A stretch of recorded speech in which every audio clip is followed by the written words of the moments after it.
Hello guys, ये है आज की दूसरी वीडियो। तो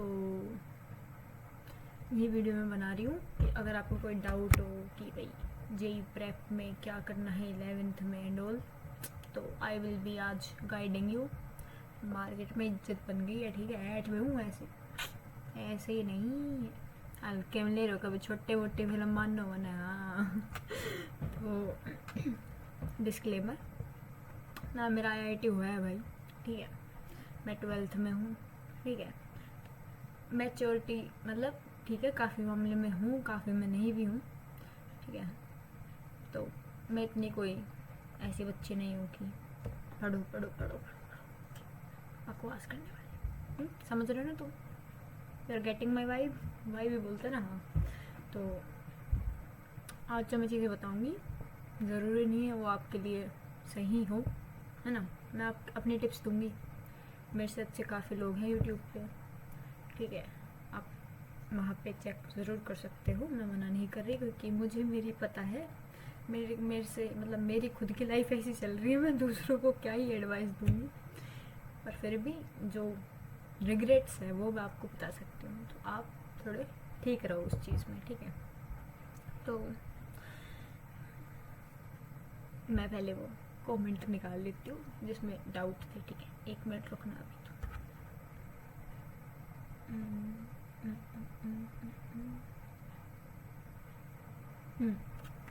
पहला, आपकी फैमिली को पता है आप यूट्यूब पे हो?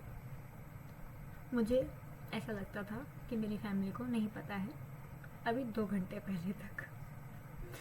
मैंने आज की वीडियो अपलोड की, ठीक है। उसके बाद आधे 1 घंटे बाद मेरे दादाजी यहाँ से आते हैं। मेरे दादाजी से टीवी पे, जो हमारा जो टीवी है उस पर यूट्यूब चलाते हैं, वहाँ पे रागनी वगैरह और वो सब सुनते हैं। नाटक वगैरह जो होते हैं, हरियाणवी नाटक और रागनी, ये सब चलती है। तो उसमें मैंने जो मेरा एक अकाउंट है वो लॉगिन कर रखा है, ठीक है। तो एक और बात, जो मेरे ये जो मैं यूट्यूब बना रही हूँ ना, इसमें मेरे प्योरली सारे सब्सक्राइबर हैं वो मतलब उन्होंने खुद ही किया है। मेरे सिर्फ 2 मैंने खुद से किए सब्सक्राइब, वरना मेरी फैमिली को या मतलब मैंने ऐसे नहीं कराया कि दोस्तों से करा ले, या मेरे दोस्तों को भी नहीं पता है। गाली पड़ेगी मुझे पता है पर ठीक है। तो जैसे उनके उसमें होगा, और वो जैसे मैंने उससे सब्सक्राइब कर रखा है, और एक जो मैं इस फ़ोन में यूज़ करती हूँ वो आईडी उससे सब्सक्राइब कर रखा है, 2 है, ठीक है। तो मैं ऑब्वियसली मेरे दिमाग में नहीं आया कि अच्छा रिकमेंडेशन में जा सकता है। मेरे दादाजी आते हैं ऐसे, तो क्या तू टीवी पर आ रही थी? मैं क्या कह रहा, हाँ वो यूट्यूब पे दिखी मन तू। मेरे समझ में नहीं आई भाई। मैं कह रही की कह रहा हूँ, बोला वो मन तो दिखी मन। फिर मतलब मेरे भाई बुलाया नाम लेके, मैं तुम्हें नाम नहीं बता रही हूँ, ठीक है। तो कह रहा है मैंने बुलाया हो? मैं कहा यार तुम्हारी बाबू से दिखा है। तो बोलो हाँ ये तो आई। तो अब मुझे रियलाइज़ हुआ कि मेरे भाई को भी पता है, मेरे दादाजी को भी पता है। और इसलिए मैं सोचूं कि मेरा भाई मतलब ऐसे टांग क्यों नहीं अड़ा रहा इसको, ऐसे और कैसे शांति से कैसे छोड़ रहा है वो। क्योंकि उसकी पता है क्या आदत है, सबकी ऐसी होती है, छोटे सिबलिंग्स की, मुझे पता है। मैं पढ़ रही हूँ या मैं सिर्फ बैठी ही हूँ, आएगा ए ए सुनना, ए सुनना, जब तक रिप्लाई नहीं करूँ तब सुनना सुनना सुनना। हाँ, मैं बोलूँगी जैसे हाँ बोल के, बोल की दिक्कत है तेरे, हप, और भग जाएगा। ये हरकत है उसकी। तो मेरे हिसाब से मेरी फैमिली को नहीं पता था, आई वॉज 8 में ना, कि क्या ये पता है नहीं होता। यार मैं क्या गधी हूँ यार, छोड़ो। तो अभी मेरी फैमिली में मुझे ऐसा लगता है कि मेरे दादाजी को और मेरे भाई को पता है सिर्फ, मुझे नहीं पता और कहाँ कहाँ से निकल के आएंगे। उस चैनल से मैंने अनसब्सक्राइब कर दिया है। ये होप कि मेरी फैमिली के पास दोबारा ये वीडियो ना जाए, ऐसी कोई भी वीडियो ना जाए, ठीक है। पहला सवाल जवाब दे दिया मैंने, ठीक है। सेकंड सवाल, हाँ मैंने इसका रिप्लाई दिया था कि रोस्टिंग होगी, क्योंकि ये बात सच है। मेरी फैमिली मतलब ठीक है, वैसे तो कुछ नहीं करेंगे, पर भाई बेइज्जती बहुत करते हैं यार। दूसरा कि मेरी प्रेप कैसी चल रही है और रैंक वगैरह। तो भाई मेरी प्रेप ठीक ठाक से चल रही है, ठीक है। ऐसे मतलब थोड़ी सी नीचे की साइड लगा लो तो। मुझे मैथ नहीं आती, तो उसके चक्कर में काफ़ी मतलब मुझे ऐसा फील होता है कि भाई मैं काफ़ी पीछे हूँ। बाकी मैं अपनी फिजिक्स और केमिस्ट्री स्ट्रॉन्ग करने पे लगी हुई हूँ, क्योंकि मैथ तो अब हो दी मुझसे, ठीक है। हाँ ऐसा नहीं मैंने मैथ बिल्कुल ही छोड़ दी हूँ, कर रही हूँ अपनी तरफ से, पर मेरा ज़्यादा ध्यान फिजिक्स और केमिस्ट्री की तरफ है। तो उसके लिए भी उसमें मेरा कुछ नहीं हो रहा यार, क्या पता नहीं। रैंक वैंक का मुझसे मत पूछो तुम, मेरे को, मैंने अगर एडमिट कर लिया भाई नज़र लग जाएगी इतनी गंदी है, और मैं नज़र में मानने वाली बच्ची हूँ, ठीक है, ऐसा नहीं। दूसरी फिर बाकी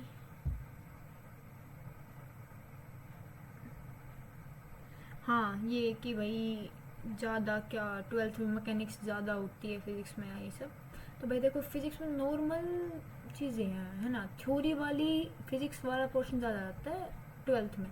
11th में थ्योरी बहुत कम आती है फिज़िक्स में, 12th में आ जाती है। जैसे रे ऑप्टिक्स, मतलब रे ऑप्टिक्स वगैरह में ये वेव्स वगैरह चैप्टर होते हैं, ये वेव्स, उसमें मतलब आपको याद करना पड़ता है। एटम हो गया, न्यूक्लियर हो गया, ये चैप्टर ऐसे जो मतलब याद करने के। बाकी मैकेनिक्स जो 11th में आते हैं, जैसे न्यूटन लॉ ऑफ मोशन हो गया, ऐसे हो गया, ये मतलब चैप्टर ऐसे चैप्टर इंपॉर्टेंट नहीं है, पर इसके जो टॉपिक है ना, जैसे इसके जो बेस होता है, क्या बोले उसका, नींव जो होती है ना फिजिक्स की, इन्हीं से बनती है। मतलब मेजरली फिर सारे सवाल इर्द गिर्द इधर ही घूमते हैं, या तो उस मेथड से ही होंगे या उस जैसे से होंगे, है ना। तो अगर आपकी फिजिक्स में वही न्यूटन लॉ ऑफ मोशन ऐसे ही जो 2-4 चैप्टर होती है स्ट्रॉन्ग है, तो आपकी ठीक जाएगी, मक्खन जाएगी।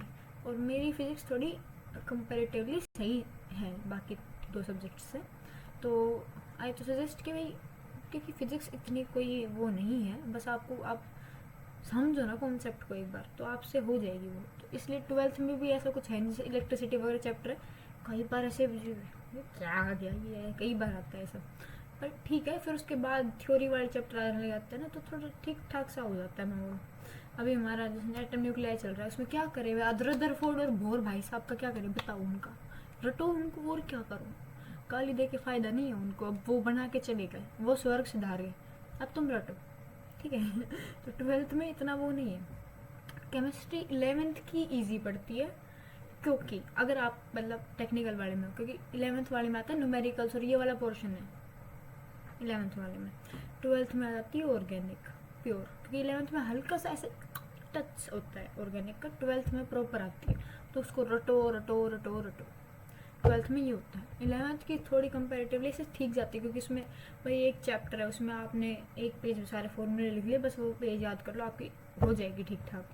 तो ये दिक्कत है 11th के 2-4 जो चैप्टर, जैसे केमिकल बॉन्डिंग हो गया या जीओसी हो गया, तो ये चैप्टर आप स्ट्रॉन्ग कर लो, ठीक है। जीओसी, केमिकल बॉन्डिंग, आइसोमेरिज्म, ठीक है, हाइड्रोकार्बन, और ये फिर हाइड्रोकार्बन 11th के, फिर उसके बाद 12th के कंटिन्यू हो जाएंगे, हेलो एल्केन, हेलोइन, ये सब, ये 6 चैप्टर है। फिर ये एक साथ आप पढ़ सकते हो अगर आपकी बेस स्ट्रॉन्ग है, क्योंकि उसके बाद उनमें सिर्फ रटने का है, ऐसा कुछ वो नहीं है, कॉन्सेप्चुअल ज़्यादा कुछ है नहीं, ठीक है। फिर रुक जाओ, मैं पढ़ लेती हूँ एक बार। मैथ्स में बैकलॉग को कैसे मैनेज करें, तो मुझसे पूछ रहे हो ये बात। मुझे मैथ खुद नहीं आती भाई, मेरे खुद के बैकलॉग नहीं हो रहे, तुम क्या बात कर रहे हो। पर मैं बता देती हूँ, मैंने 11th के जो मेरे थे ना, जैसे मैंने 11th में भाई आई रिग्रेट कि मैंने 11th में नहीं पढ़ा इतना, क्योंकि हमारे ये था कि जो पढ़ा रहे नहीं पढ़ा रहे ऐसी तैसी कराओ, तो अब वो मेरी ऐसी तैसी हो रही है, ठीक है। तो मैंने 11th की मैथ ट्राई की थी कि मैं जून में उसको कवर अप कर लूँ, पर 1 महीना और 1 साल में बहुत फ़र्क हो जाता है।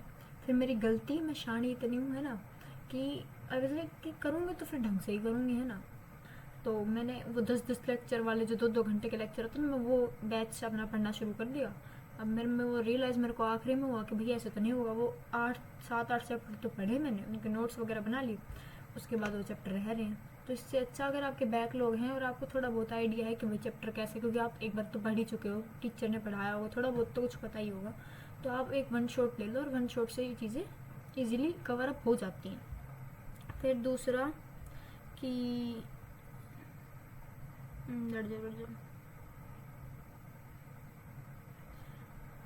एस ब्लॉक और पी ब्लॉक वाले ना, तो भाई हमें तो 11th में ऐसा कुछ पढ़ाया नहीं। बाकी एस ब्लॉक और जो मतलब ये जो चैप्टर हैं थोड़े थोड़े आते हैं, जिनकी वेटेज कम होती है, तो आप एक काम कर सकते हो उसके लिए कि एक उसका जैसे टीचर ने पढ़ाया वो तो ठीक है, एक 1 शॉट ले लो, ठीक है, 2 पेजेस के, या तो नोट्स निकाल लो किसी भी वेबसाइट से डाउनलोड कर लो, ठीक है, या तो अपने बना लो 1 शॉट लेते टाइम, और 2-3 वीडियो देख लो जो आती है ना इंपॉर्टेंट क्वेश्चन वाली, तक मैंने कर रखा है। जैसे मेरी एक कॉपी है ना, इसमें मैंने इम्पोर्टेंट सवाल लिख रखे हैं, 2-4 चैप्टर होते हैं ना, जैसे हाइड्रोजन हो गई, ये हाइड्रोजन के है तो हाँ, और इसके बाद ऐसे ब्लो करिए, तो मतलब ऐसे 6-7 पेज में आ जाएंगे सारे इम्पोर्टेंट क्वेश्चन। हाँ, ये अक्ल वाली काम नहीं है, मुझे पता है, और मैंने लिख लिए हैं ठीक है। तो अब इनको फिर रिवाइज करते रहोगे तो इम्पोर्टेंट क्वेश्चन निकाल लो, क्योंकि ये इतने वेटेज वाले चैप्टर है नहीं, तो आप इसको एक बार 4-5 बार ग्रो थ्रू हो जाओगे तो आपको थोड़ा बहुत आइडिया लग जाएगा, तो ठीक ठाक मैनेज हो जाएगा। बाकी अगर आपको वो ये चाहिए कि भाई कौन सा कितने वेटेज का आता है, तो मेरे पास बुक है AYQ उसकी, उसमें आगे ना लिखा हुआ है कि भाई ये इतना वेटेज का कहोगे तो मैं वो पोस्ट डाल दूंगी, पर बताना पड़ेगा, ठीक है। आप मुझे बता दो कि अच्छा ठीक है हमें वो फ़ोटो चाहिए, तो मैं वो फ़ोटो पोस्ट में डाल दूँगी, तो आप वहाँ से चेकआउट कर सकते हो, ठीक है। बाकी मेरे हिसाब से और तो कोई है नहीं। बाकी जिसने पूछा तो उसने मुझे शाना कह रखा है, भाई थैंक यू, इज्जत मिल गई मुझे मेरे घर वाले मुझे गधा कहते हैं, गधी कहते हैं मतलब। सॉरी गाइस, हमारी माता जी आ गई थी बीच में, तो मुझे एडिटिंग करनी पड़ी। कोई नहीं, हम थे कि मेरे घर वाले मुझे गधी कहते हैं, जो कि सही कहते हैं क्योंकि अभी वीडियो रिकॉर्ड करने से पहले मेरी मम्मी बोल दी कि भाई बहुत ज़्यादा कपड़े ऊपर सुखा रखे हैं, तो मेरे साथ उतरवाने चल। मैं बोला ठीक है, हम काम कराएंगे। मैं गई, आधे कपड़े मैंने उतारे और मैं ऊपर से ऐसे कपड़े लेके आ रही हूँ, और मैं सीधा वॉशिंग मशीन पर उनको रखे आई। फिर मैं जैसे ही मुड़ी जाने को, मेरे एकदम से क्लिक हुआ, ओह ये तो धोए हुए कपड़े थे, इनको तो अंदर रखना था। मैंने वो उठाए और दोबारा अंदर आने लगे। मेरी दादी जी चौक में बैठी थी, शी वाज लाइक मैं अभी करूँ या छोरी कितने लेके जा रही है धोए वाला कपड़ा ने। मैं कह रहा था यार मेरे दिमाग तो निकल गई थी। तो कह हाँ तेरे तो दिमाग तो निकलेगी, कति फोन में बड़ी रखा कर। एक तो ये घर वालों का फ़ोन से ऑब्सेशन, पता नहीं भाई, मैं बुखार भी हो जाए तो फ़ोन में बड़ी क्या क्या क्या रिलेशन है उस चीज़ का। खैर, अभी मेरी मम्मी चली गई थी तो मैंने वो कमेंट दोबारा पढ़ा कि भाई और कुछ रह तो नहीं गया, तो उसमें पूछ रखा है कि भाई 11th मैकेनिक्स बहुत ज़्यादा टाइम ले रही है, तो इज़ इट वर्थ इट। भाई अगर आप मैकेनिक्स स्ट्रॉन्ग कर लोगे ना तो काफ़ी फ़ायदा हो जाएगा, मैं पहले बता रही हूँ। 11th में अभी टाइम है ना, और ऐसा नहीं है कि तुम मैकेनिक्स में ही घुसे रहो। अगर तुम खुद से पढ़ रहे हो, ठीक है, तो तुम एक बार मैकेनिक कर लो अच्छे से, इन्वेस्ट करके टाइम, कि ठीक है मैंने अब इतना मतलब जो लेक्चर्स होते हैं वो कर लिए, DPP कर ली, उसके बाद उसको और स्ट्रॉन्ग बनाने के चक्कर में तुम बाकी लेक्चर्स मत छोड़ो। ये कर लो कि हाँ ठीक है एक बार मैंने पढ़ लिया, मतलब चैप्टर मुझे आ गया, ठीक है, उसके बाद अब मैं नेक्स्ट चैप्टर पे जा रहा हूँ, पर उसके बाद हफ्ते में 2 घंटे दे दिए, 3 घंटे दे दिए, बहुत होते हैं, सिर्फ उस पर ही इन्वेस्ट मत हो। तो दूसरा कि 12th में ऑर्गेनिक हार्ड है क्या? भाई ऑनेस्टली मैं बताऊँ तो अगर आपको याद करने की आदत है, मतलब रट्टे मारने की आदत है, या आप याद कर सकते हो चीज़ों को, तो हार्ड नहीं है ऑर्गेनिक बिल्कुल भी। आपको बस याद करनी है, हो जाएगी। मेरी इतनी मतलब आदत नहीं है रट्टे मारने की, पर मैं याद कर लेती हूँ चीज़ों को, तो मेरे लिए अभी इतनी हार्ड मतलब हुई नहीं है। मैंने अभी याद करके देखी नहीं है, मैं सच्ची बताऊँ तो मतलब मेरे जो फर्स्ट टर्म हुए थे मैंने उस टाइम पे याद की थी, तो इतनी भी कोई हार्ड नहीं है। अगर आपको चीज़ें याद रहती हैं ना, और अगर आप याद कर सकते हो तो ऑर्गेनिक ठीक है, ठीक तक चली जाएगी, आपकी कोई दिक्कत नहीं है। बाकी एस ब्लॉक और पी ब्लॉक वाले जो आप बता रहे हो कि दूसरों में अगर दिक्कत करेंगे या नहीं करेंगे, तो इतने कोई खास दिक्कत नहीं करेंगे। पर हाँ मेरा सजेशन है कि अगर आ रहे हैं वो मतलब कंटिन्यूटी में आते हैं ना चैप्टर, आ रहे तो एक बार 1 शॉट देख के फिर चले जाओ। जो थोड़ा बहुत जो आएंगे ना उसके जो मतलब बनते हैं बाई ऑक्साइड वगैरह बनते हैं, उसका थोड़ा बहुत रेफरेंस आता है बाकी चैप्टर्स में, बाकी इतना नहीं आता, तो आप वो एक बार पढ़ सकते हो। बाकी इतना कोई इफेक्ट नहीं होता, क्योंकि मैंने अभी तक नहीं पढ़ रखे, मैंने अब पढ़े हैं 12th में आके, तो मुझे ऐसा कुछ फील हुआ नहीं है। सेकेंड चीज़, अगर कोई चीज़ आपको दिक्कत कर रही है तो कोई नहीं, आप उसको कर लो ना। अगर आप मतलब भाई कोई एक ऐसा टॉपिक है जो नहीं हो रहा और आप बहुत ट्राई करो, तो उसके चक्कर में डिप्रेस होने की ज़रूरत नहीं है। ट्राई करो नहीं हो रहा तो उसको थोड़ी देर के लिए छोड़ दो।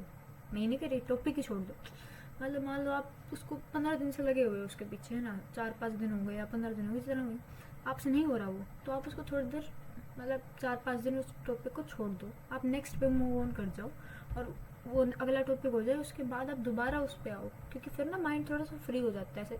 तो एक बार आप रेस्ट देते हो ना उस चीज़ को, तो कई बार समझ में आने लग जाती है। तो अभी आज के लिए इतना ही, काफ़ी लंबी वीडियो होगी, मुझे एडिट भी करनी पड़ेगी। और मेरा नेट भी नहीं आ रहा, दिक्कत ये है। मैंने मेरे पापा का डोंगल उधार ले रखा, जो कि मेरे पापा को, मेरे फादर साहब को अभी तक होश नहीं है उस चीज़ का, मतलब होश कह रही हूँ, गलती होगी, माफ़ी मालिक। मतलब मेरे पापा को अभी तक पता नहीं, मेरे पापा बाहर है। तो मैं अभी जल्दी जल्दी एडिट करके अपलोड करके फिर मैं इसको वापस रख के आऊँगी, सीक्रेट में से नहीं है, ठीक है।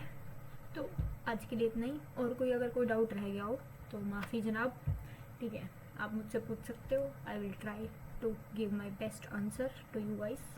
बाकी फ़ोटो के बता देना अपलोड करनी है या नहीं करनी। बाकी जय श्री राम, भगवान करे आपका काम। धन्यवाद, टाटा, बाय बाय।